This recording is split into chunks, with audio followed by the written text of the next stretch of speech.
दरअसल मैं तो भाई मेरा जो क्षेत्र है वो मधुबनी लोकसभा क्षेत्र में आता है और मैं केवटी से विधायक हूँ। तो ये सवाल तो आप मुझसे कम ही कीजिए तो ज़्यादा अच्छा रहेगा, मत ही कीजिए। मेरा आज मेन मकसद है, दो मकसद है समझ लीजिए, क्योंकि आप फिर आगे सवाल कीजिएगा। पिछले महीने यहाँ भीषण आग लग गई थी और तकरीबन जो मुझे खबर है 43 घर जल गए। उस वक्त मैं मौजूद नहीं था। उससे कुछ दिन पहले मैं इस गांव में आया था, एक मीटिंग भी हुई थी। तो मैं भी बाहर था दरभंगा से और मेरे अब्बा भी बाहर थे। जब ये खबर मिली हमें तो हम लोग जो भी हो सका मदद फ़ोन के ज़रिए ही हम लोगों ने कोशिश किया कि इसमें मदद की जाए। और क्योंकि इलेक्शन का प्रोसेस था, चल रहा था, तो उसमें हम लोग सही वक्त पे पहुंच नहीं पाए।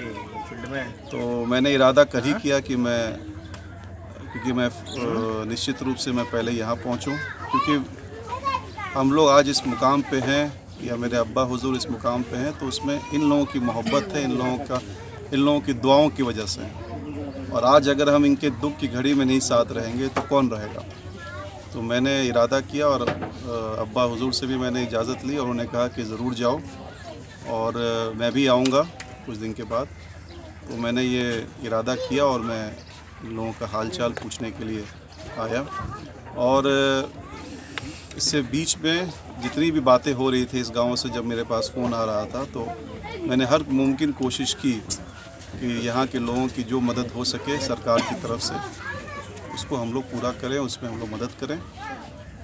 और आगे भी जो मदद होगी, ये गांव से रिश्ता आज हमारा नहीं, बहुत पुराना रिश्ता है। तो निश्चित रूप से मैं इन लोगों के हर सुख दुख में, आने वाले कल में भी मैं निश्चित रूप से इन लोगों के साथ खड़ा रहूँगा, चाहे जो हो। हम मोदी को कैसे आने देंगे, जिस 5 साल में जिस तरीके से उसने ये हरकतें की हैं, वो छुपी भी बात नहीं है। तो निश्चित रूप से हम लोग पूरी ताकत के साथ कोशिश करेंगे और दुआ भी करते हैं कि जो भी महागठबंधन का उम्मीदवार यहाँ है वो अच्छे वोटों से जीत के जाए और आने वाले कल में मोदी रुके इस देश के अंदर, एक अच्छा प्रधानमंत्री इस मुल्क को मिले। हम लोग यही उम्मीद करते हैं और यही दुआ करते हैं। इस बीच में ऐसा क्या उथल पुथल हुआ? आप बोल रहे हैं कि मोदी को रोकना है, क्या ऐसा क्या कुछ हो गया जो राजद का कदावर नेता, बड़े नेता के रूप में जाने जाते थे अली अशरफ फातमी, उनको पार्टी छोड़नी पड़ी? आपने कल उनका प्रेस कॉन्फ्रेंस शायद देखा नहीं, उसमें उन्होंने सारी चीज़ें विस्तार से इन बातों को जिक्र कर दिया है। और ये भी आखिरी में कहा है कि हम किसी भी कीमत में भाजपा को जीतने नहीं देंगे और उसमें जो ताकत होगी, जो मदद होगी, मैं पूरी तरीके से करूँगा। अब ये पार्टी का फैसला है। अगर आप कहते हैं कि पार्टी उनको छोड़नी पड़ी या पार्टी के बारे में कहना चाहते हैं, जब उन्होंने ये बात रखी थी, आप भूल रहे हैं वो वक्त, उन्होंने पार्टी के अंदर अपनी बातों को रखने का काम किया था कि मेरा टिकट किस वजह से कटा, ये पार्टी मुझे बताए। और उन्होंने नॉमिनेशन नहीं किया था, आप याद कीजिए वो दिन। और उससे पहले ही पार्टी के लीडर ने इस बात को रखने का काम किया कि ऐसे ऐसे आप 6 साल के लिए, जो बात खबर आई इसके बारे में जानता नहीं हूँ ज़्यादा। तो जब उन्होंने पार्टी छोड़ा ही नहीं और आपने पार्टी से निष्कासित कर दिया, तो ये बात तो आपको नेता प्रतिपक्ष से पूछना चाहिए। इन्होंने तो जो इनके ताकत थी, जो था, उन्होंने अपना जो किया मधुबनी में, लेकिन मैं उनसे अलग रहा क्योंकि मैं एक महागठबंधन का विधायक हूं और ये उम्मीद करता हूं और उनसे भी उम्मीद की और उन्होंने कल दिखा भी दिया, इसका परिचालन भी किया कि निश्चित रूप से हम इस बात को समझते हैं कि ज़्यादा ख़तरा अगर इस मुल्क के अंदर है तो भारतीय जनता पार्टी है और इसको हराने के लिए जो ताकत होगी मैं निश्चित रूप से करूंगा और उसमें उन्होंने कल उसको दिखा भी दिया। और मैं इनका तहे दिल से शुक्रिया अदा करता हूं, जो कल इन्होंने एक सही माने में एक लीडरशिप की क्वालिटी कल जो दिखाई है। पूरा बिहार नतमस्तक है और मैं उनको तहे दिल से अपने तरफ से शुक्रिया अदा करता हूं। आने वाला कल क्या होगा नहीं होगा वो कहाँ रहेंगे नहीं रहेंगे ये उनका इंडिविजुअल डिसीजन है, उस पर मैं पढ़ नहीं सकता हूँ, मैं बोल नहीं सकता हूँ, क्योंकि आज के वो लीडर नहीं, 7 मरतबा लोकसभा चुनाव लड़ चुके हैं, 30 साल से राजनीति में हैं, और 30 साल आप समझ सकते हैं, 30 साल एक किसी की उम्र होती है, एक नौकरी की, अगर कोई नौकरी पेशा भी होता है तो वो रिटायर्ड हो जाता है। तो हमारे अब्बा हुजूर 7 लोकसभा और मैं 2 विधानसभा लड़ चुका हूँ, तो मैं ज़्यादा पार्टी के बारे में कुछ नहीं कहूँगा कि पार्टी क्या एक्शन ली क्या नहीं ली, लेकिन मैं अपने अब्बा हुजूर के जो कल उन्होंने डिसीजन लिया है, मैं उनका मुबारकबाद देता हूँ कि उन्होंने सही डिसीजन लिया है, और भारतीय जनता पार्टी को किसी तरीके से हम नहीं जीतने देंगे, इसकी हम लोगों ने पूरी ताकत के साथ हम लोग खड़े हैं, और निश्चित रूप से इसमें हम लोग कामयाब भी होंगे। एक और बात, दरभंगा में कहा जा रहा है कि राजद में खेमेबाजी है, इसमें कितनी सच्चाई है? ये गलत बात है। आप देख सकते हैं अली अशरफ फातमी साहब जब से चुनाव अनाउंस हुआ है, चाहे कोई खेमा तो कुछ होता ही नहीं है, यहाँ सब पार्टी से जुड़े हुए लोग हैं। खेमा क्या होता है?